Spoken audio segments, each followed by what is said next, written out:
여러분 안녕하세요. 행복한 노후를 준비하는 금태연구소의 박종현입니다. 자, 일요일에 만나는 이슈 수다. 오늘은 어떤 얘기를 좀 해볼까 하다가 단연 최근 시장의 관심은 삼전닉스, 그 중에서도 SK 하이닉스의 주가가 어디까지 올라갈 것이냐, 이제 이 부분이지 않을까 싶어요.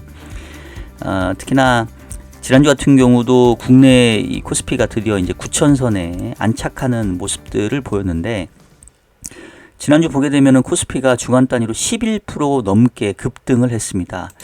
이 사자성어 중에 파죽지세라는 말이 있잖아요. 대나무를 쪼개는 기세로 오르는 이런 걸 얘기하는 것 같은데, 코스피가 한때 9,300까지 올라갔다가 금요일 날 살짝 이제 장 후반에 좀 밀리긴 했는데, 어쨌든 정말 파죽지세의 기운으로 지금 올라가고 있고, 올해 YTD 기준으로 코스피가 무려 115%의 상승률을 보여주고 있습니다. 압도적으로.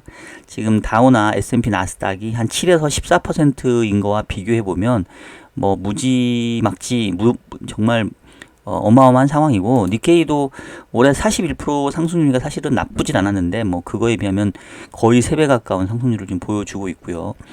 그리고 결국 랠리의 중심에는 잘 아시는 것처럼 삼성전자와 하이닉스, 그 중에서도 이 하이닉스의 상승세가 최근에 상당히 가파르게 나타나고 있고, 어느덧 삼성전자의 시가총액 대비 하이닉스의 시가총액이 그 우선주 빼고 그냥 일반주로 보면 한 95% 정도에 지금 육박하는 모습들을 보여서, 조만간에 삼성전자의 시가총액을 하이닉스가 넘어서는, 그러니까 시가총액 상위 순위상에서 이 삼성전자보다 하이닉스가 위로 올라가는 그런 상황이 충분히 벌어질 수 있는, 이게 그런 적이 있었나 모르겠네. 그동안 한번 아마 없었을 것 같은데, 계속 삼성전자가 가장 시가총액 1위 기업이었을 것 같은데, 정말 역사적인 일이 지금 벌어지려고 하는 상황인 것 같습니다.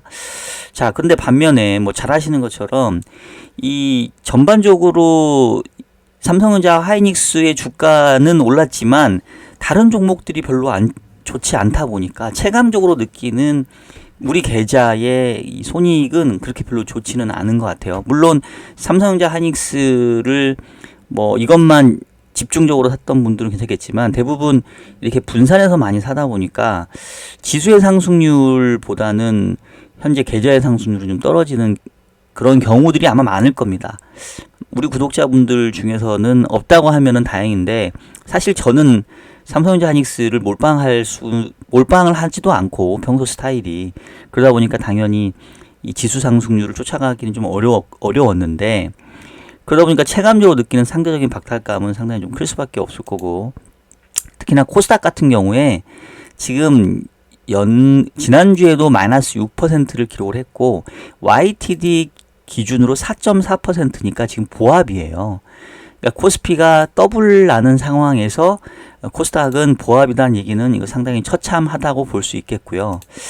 지난주에도 보게 되면 반도체 위주로, 지난주 ETF 중에서 레버리지를 제외하고는 가장 성과가 좋았던 게 이 AI 반도체 탑2 플러스라고 해가지고 삼성전자, 하이닉스, SK 스퀘어, 그 다음에 삼성전기 이렇게 주로 4개 종목들이 들어가는 이 ETF가 레버리지가 아닌데도 22%를 기록을 했고, 레버리지 포함해가지고 지난주 1등은 SK 하이닉스 단일 종목 레버리지인데 무려 64%의 상승률을 보였습니다. 개별 주식도 아니고 ETF인데, 물론 이제 레버리지니까 상당히 더 이 상승률이 세게 나왔다고 볼 수 있겠고, 사실 요즘 이 코인 시장이 별로 재미가 없는 이유가, 이 국내 시장에서 이렇게 상승률 높게 나오는데 굳이 코인을 할 필요가 있나, 이런 생각도 들죠. 어쨌든 반면에 이 와중에 지난주에 보면은 그 스페이스X가 상장 이후에 좀 변동성 부침을 보이면서, 오히려 특히나 국내에서 스페이스X를 한 주도 배정받지 못함에 따라서 뒤늦게 상장한 이후에 이제 시장에서 사다 보니까 오히려 우주항공 밸류 체현들이 별로 안 좋았고, 또 스페이스X가 이제 자금을 빨아들이면서 다른 우주 섹터들의 주가가 빠졌기 때문에 그것도 별로 좀 안 좋았던 것 같고요. 그래서 이런 건 이해가 되는데, 보면은 반도체 전공정, 반도체 소부장, 반도체 핵심 공정, 그러니까 삼성전자 하이닉스를 제외하고 나머지 소부장도 안 좋아가지고 지난주에 이 크게 하락률이 마이너스 10%가 넘어가는, 그러니까 반도체 시장에서도 삼성전자와 하이닉스의 쏠림이 엄청나게 심하게 좀 나타나고 있다라고 현 상황을 얘기를 할 수 있겠고, 지금 코스피가 보니까 시가총액 기준으로 지난주에 잠깐 8천조 원인가가 살짝 넘어갔는데, 하이닉스하고 삼성전자가 합치면은 한 65% 정도, 그러니까 거의 한 4,800조, 거의 5천조 가깝게 시총을 차지했으니까 뭐 삼성전자 하이닉스 요즘에 신조어가 삼성전자와 하이닉스가 없으면 당신은 유죄, 뭐 이런 얘기가 나오던데요, 그죠? 이런 상황을 지금 보여주고 있습니다. 자, 그래서 이제 오늘 수다를 떨어볼 내용은 결국 이렇게 삼성전자와 하이닉스 반도체 쏠림으로 9,000P까지 도달을 했는데, 반면에 이 코스닥은 제자리 걸음을 하는 이 쏠림 장세가 이제 과연 언제까지 갈 수 있을 거냐. 뭐 모든 거는 다 영원하지는 않으니까 이제 그 부분들에 대해서 한번 제 생각을 좀 얘기를 해볼까 하는데, 일단은 이제 왜 이렇게까지 쏠림이 왔는지를 좀 살펴봐야 될 것 같아요. 일단 가장 근본적인 거는 실적이 너무 좋죠. 압도적으로 실적이 좋아요. 그 올해 지금 삼성전자 하이닉스의 합산 영업이익이 한 600조 정도 지금 될 걸로 생각이 되죠. 근데 이제 이게 뭐 내년도엔 더 간다고 하고, 그러다 보니까 이제 뭐 여전히 저평가된 상황이 아니냐라는 그런 이제 얘기들이 나오는 거고, 그다음에 이제 제 생각에는 지난주에 특히나 SK 하이닉스가 이제 불을 뿜었던 이유가 뭐 100조 원대의 주주 환원 얘기도 있었긴 했지만, 결국은 이제 다음 달에 이 미국 나스닥의 ADR이 상장이 되게 되면, 그동안 이제 한국 시장에 있다 보니까 이른바 그 저평가되었는데, 이제 ADR이 미국에 상장이 되면 이제 말 그대로 지금 3대장이라고 할 수 있는 하이닉스, 삼성전자, 마이크론이 있는데, 이제 마이크론하고 견줘가지고 밸류를 받지 않겠냐. 특히나 요즘에 마이크론이 대부분 이제 전망 업체들이 마이크론 주가를 지금 엄청나게 상향 조정하고 있거든요. 지금 마이크론이 주가로 보게 되면은 지난주 금요일날 미국 시장 휴장이었는데 목요일 기준으로 1133달러 수준인데, 마이크론 주가 올라간 것도 사실 어마어마하게 올라왔습니다. 지금 뭐 국내 코스피뿐만 아니라 마이크론도 차트를 보면 뭐 이런 거죠. 지금 마이크론이 올해 연초에 320달러였는데 지금 1133달러면은 거의 얘도 지금 3배 넘게 난 거죠. 지금, 그죠? 그런데 이런 상황에서 마이크론에 대한 목표 주가가 최근에 이제 1,500억 달러로 다 지금 올라가고 있는 상황이고요. 그러다 보니까 1,500달러면은 이제 PER로 한 8, 9배 정도 되는 것 같은데, 이 정도로 그 목표 주가가 상향 조정되다 보니까, 아니 그러면 SK 하이닉스도 미국 나스닥에 상장돼서 ADR로 이제 마이크론하고 직접적으로 비교를 하게 되면 얘네도 PER 뭐 8, 9배 받아야 되는 거 아니냐. 그리고 이제 필라델피아 반도체 지수에 이 SK 하이닉스의 ADR이 편입이 되면, 그러면 이제 흔히 말하는 패시브 펀드 자금 들어오니까 더 가야 되는 거 아니냐. 그러면 현재 주가도 싸다.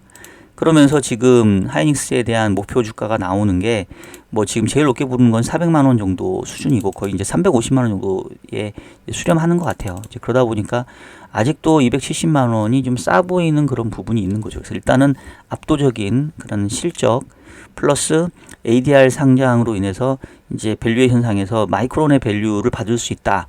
이 두 가지가 하이닉스 최근 상승의 가장 큰 이유였던 것 같고, 그리고 이제 여기서 수급적으로도 도와줬던 게 이제 제가 계속 얘기했던 이제 국민연금의 리밸런싱에 대한 보류 부분, 한국 시장에 대해서 국내 주식 비중이 크게 차올랐는데 뭐 그럼에도 불구하고 계속 유예했던 것들, 그 다음에 이제 5월 27일 날 삼성전자 레버리지 단일 종목 레버리지가 상장이 됐는데, 여기서 이제 엄청나게 수급을 빨아들이고 있죠. 그래서 아까 얘기했던 것처럼 지난주에 수익률 1등은 하이닉스 단일 종목 레버리지였다.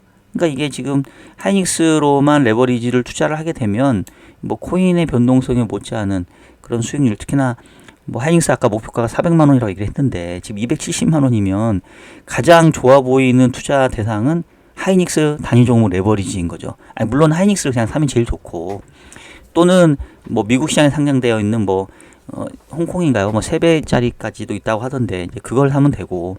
그러니까 이제 다른 종목들은 너무 시시해 보이는 거죠. 그래서 정말 뭐 시덥지 않은 종목들 다 팔아버리고 반도체 섹터 내에서도 다 필요 없고 그냥 하이닉스만 하면 돼. 하이닉스가 올라가니까 상대적으로 삼성전자도 어쨌든 간에 하이닉스가 삼성전자의 시가총액을 곧 뛰어넘을 가능성이 높아 보이지만, 하이닉스가 저렇게 비싸지면 삼성전자도 당연히 같이 올라가는 부분이 생기는 거죠. 그러다 보니까 현재의 이런 상황이 이제 벌어진 게 아닌가라는 생각이 들고요. 자, 그러면 이제 그 길게 본다고 하면 이게 정상적인 상황은 아니다라고 생각은 할 수 있을 거예요. 길게 보면. 그러니까 뭐 여기서 말하는 길게는 뭐 한 1년, 2년, 한 내년 이맘때 정도 가 보면, 또는 뭐 한 몇 년 뒤에 가 보면 그렇게까지 올라갈 거였나? 내지는 그때 뭐 좋았지. 근데 좀 너무 갔지. 뭐 이런 생각들을 할 수는 있겠죠. 근데 문제는 이제 그거는 긴 얘기고, 단기적으로 봤었을 때는 앞서도 얘기했던 것처럼 올해 코스피가 2배 이상 낮고 삼성전자, 하이닉스 3배, 4배 가는 상황에서 주식 투자를 했던 사람들의 기본적인 심리는 뭐 대부분 올해 주식하는 사람들의 평균 수익률이 30-40%는 다 나올 거거든요. 아니, 안 나올 수가 없지. 안 나올 수도 있죠. 다른 종목들이 오히려 빠진 것도 있고, 그 코스닥은 아까 했던 제자리 걸음이니까. 근데 일정 부분 하이닉스, 삼성전자를 좀 담았다고 한다면 대부분 수익률은 20-30%는 그래도 기본 나왔을 텐데, 문제는 우리가 익히 알고 있는 국민주라고 하는 삼성전자와 하이닉스들이 이렇게 올라 버리니까 상대적인 박탈감이 너무 커서 이른바 포모에 의해서 이거를 지금이라도 더 늘려야 되나? 아니면은 이제 다 왔으니까 빠져나와야 되나? 라는 고민이 이제 계속 들 수밖에 없는 거죠. 아마 이 고민은 제 생각에는 연말까지 계속 이 시장의 화두가 될 것 같아요. 그래서 이제 언제 정도가 과연 이러한 쏠림이 좀 멈출까? 언제 정도는 다시 포트폴리오를 삼성전자, 하이닉스 이외로 펼치는 게 좋을까? 이제 이게 아마도 가장 고민되는 부분인 것 같고요. 이제 그 부분에 대해서 어느 정도 이제 제 기준을 좀 말씀을 드릴 텐데, 일단은 앞서도 얘기했던 것처럼 단기적으로는 모멘텀이 지금 살아있는 게, 다음 달에 SK 하이닉스가 미국 나스닥에 ADR로 상장이 되고, 그 다음에 마이크론과의 밸류가 비교를 받을 거고, 그 다음에 필라델피아 반도체 지수에 편입이 되면 패시브 펀드가 들어오는 일련의 모멘텀들이 아직은 많이 남아있기 때문에, 그런 걸 감안해보면 당장 쏠림이 끝난다고 보기에는 좀 어려울 것 같고요. 그리고 요번 사이클에서 SK 하이닉스의 시총이 일시적으로는 아마 삼성전자의 시총을 뛰어넘는 시점이 저는 분명히 올 거라고 생각을 합니다. 그러니까 아직은 많이 남았다고 볼 수 있겠고, 그 다음에 이제 마이크론 자체가 뭔가 좀 꺾이거나 목표 주가가 낮아지는 모습들이 보여야 되는데 그것도 아직은 눈에 보이지는 않고, 그 다음에 이제 마이크론이 다음 주 수요일날 23일인가요? 23일인가 24일날인가 24일이군요. 24일날 실적 발표를 하게 되는데, 현재로서 봤었을 때는 그 실적도 대부분 지금 이제 우상향하는 형태이거든요. 그리고 지금 뭐 테크 업계 쪽에서의 얘기를 들어보면 내년까지도 공급 부족이 벌어지면서 ASP, 즉 그 평균 가격이 이제 올라가니까 뭐 계속해서 이 메모리 칩 업체들의 수익률 그 이익은 늘어날 수밖에 없다. 뭐 이런 상황에서는 쉽게 안 꺾이겠죠. 그래서 요런 부분을 감안해 보면 적어도 앞서 얘기했던 것처럼 ADR 상장되고 필라델피아 반도체 지수 편입되는 그 일정까지는 뭐 다른 거를 굳이 사야 될 필요가 있을까라는 생각을 계속 하게 될 것 같아요. 그래서 그 쏠림은 계속 있지 않을까라는 생각을 좀 하고 있고요. 자, 그러면 이러한 그 상승 모멘텀을 꺾거나 또는 조금 막는 요인들이 좀 뭐가 있을까? 이제 요거 또 반대급부로 생각을 해보면 저는 이제 크게 두 가지 정도가 좀 있을 한 세 가지 정도? 예. 세 가지 정도 있을 것 같은데, 이제 상대적으로 영향력이 낮은 거 먼저 말씀을 드리면, 이제 이 호르무즈 해협이 또 잠겼다고 하는데, 이거 제가 이제 지난주에도 영상 찍으면서 트럼프가 과연 이거 제대로 처리할 수 있겠냐. 그리고 지금 현재로서는 트럼프가 문제가 아니라 이스라엘의 네타냐후가 작심을 한 건지 청개구리가 되기로 한 건지 빌런인지 지금 엊그제도 지금 레바논 공습해가지고 지금 이란이 또 열받아서 나 잠그겠다 호르무즈 이거 MOU 휴전 위반 아니냐 지금 이러고 있잖아요. 그래서 사실 이번에 MOU도 60일간 휴전 상태인 거지 지금 종전이 아니거든요. 그래서 지금 이제 스위스로 다행히 이제 최고위층이 날라가지고 협상을 하고 있다고 하는데 이게 어떻게 될지는 잘 모르겠어요.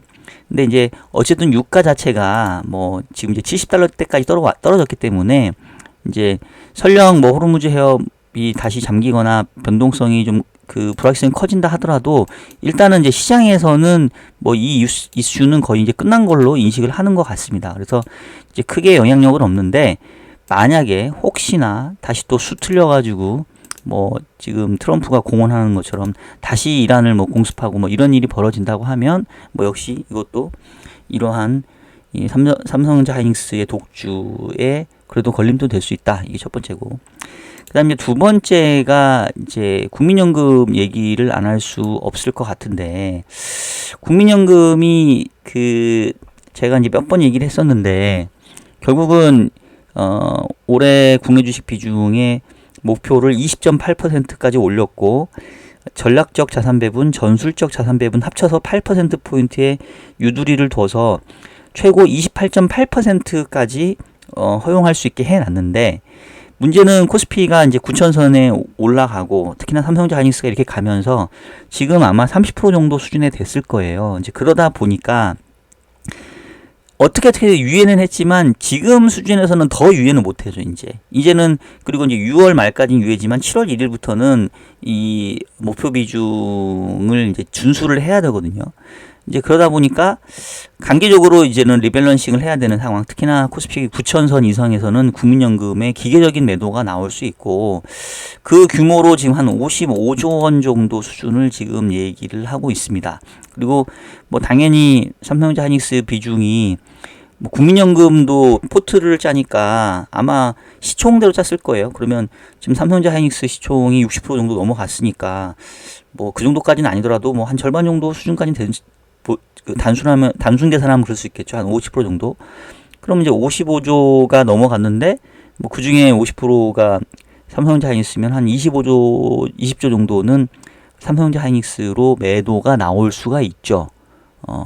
그래서 그러면 어쨌든 간에 이제 그동안에는 뭐 국민연금이 계속해서 리밸런싱을 유예하면서 안 팔았지만 지금부터 더 올라가는 수준에서는 매물이 나올 수 있는 이런 상황이라고 볼 수 있겠고 그래서 지난주 금요일 날도 오후 장 후반에 주가가 빠진 이유가 뭐 이란이 다시 이스라엘이 레바논 공습하면서 이제 협상에 대한 불확실성이 커진 것도 있지만 연기금이 매도를 한 거죠.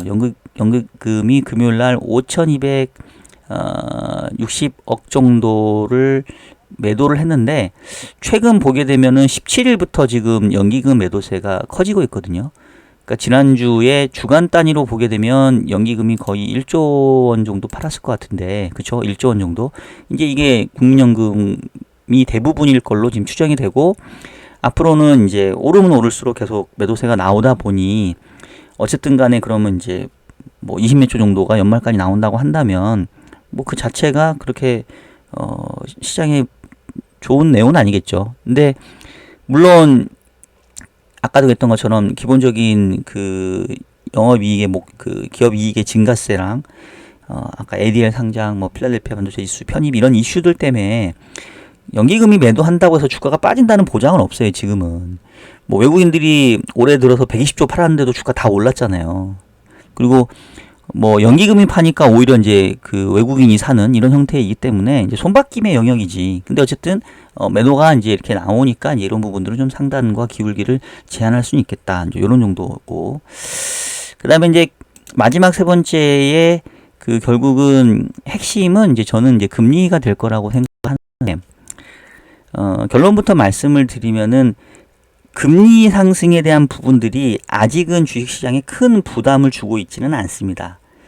그치만 가랑비에 옷 젖는다는 속담처럼 일단 가랑비가 내리고 있는 건 맞고 언젠가는 이 가랑비에 옷이 젖어서 그때는 지나놓고 보니까 부담스럽네 이 정도 상황이 될 가능성이 있어요. 근데 그 시기가 뭐 바로 올 것 같지는 않아서 뭐 이것 때문에 당장 금리 올랐으니까 지금 이제 뭐 주식은 다 팔아야 된다 이렇게 얘기하는 것도 조금 너무 빠른 부분이 있습니다. 근데 이제 모니터링 해야 되는 변수 중에 이제 금리의 중요성과 민감도는 점차 커지고 있다 이렇게 봐야 되겠고, 특히나 지난주에 이제 첫 데뷔 무대를 가졌던 이 케빈 워시 새로운 연준 의장이 지난주에 FOMC에서 상당히 좀 파격적인 모습들을 좀 연이어 보여줬던 것 같아요.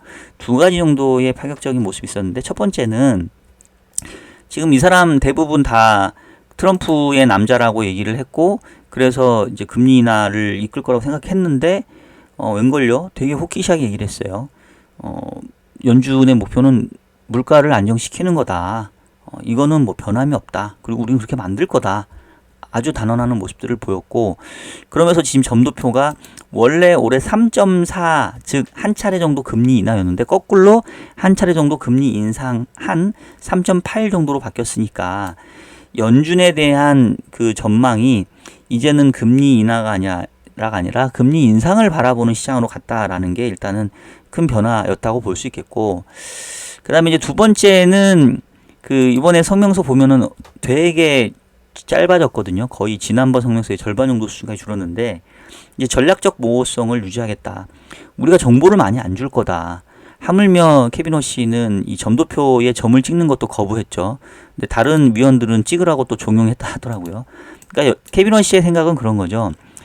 그 중앙은행이 의사결정을 할 때 다양한 정보들이 필요한데 시장의 움직임도 하나의 중요한 그 정보 중에 하나다. 근데 연준이 점도표를 통해서 우리의 전망을 얘기해버리면 그 전망이 시장에 잘못된 정보를 줘서 오히려 그게 하나의 어떤 그 뭔가 왜곡된 그 정보를 다시 역으로 주는 이른바 참조, 그 순환 참조에 대한 오류를 가져올 수 있는 거 아니냐. 그러니까 우리의 전망을 이제는 얘기하지 않겠다. 뭐 이런 거죠. 그래서 점도표도 제가 봤을 때는 조만간 좀 없어질 가능성이 크고, 연준이 향후에 어떻게 바라본다라는 그 전망 자체도 많이 이제 감출 것 같아요. 시장 니네가 먼저 한번 생각해서 니네가 움직임을 보여줘봐. 그럼 니네 움직임에 맞춰서 우리가 다시 대응할게. 이렇게 간다는 거죠. 예전에는 우리는 이렇게 보고 있어. 그럼 니네는 어때? 그러면 대부분의 시장도 자기 생각이 있긴 하지만 연준의 생각이 이러니까 여기에 조금 맞추려고 하는 바이어스가 생긴다는 거죠. 근데 그 바이어스를 이제 제거하고 보겠다. 제거하는 작업을 하겠다라는 게 이번에 케빈 워시의 일성이라고 볼 수 있겠고, 그래서 앞으로는 시장이 이제 연준이 무슨 생각을 하고 있는지를 잘 모르는 상태에서 이제 고민해야 되는 거리가 하나 더 생긴 거죠.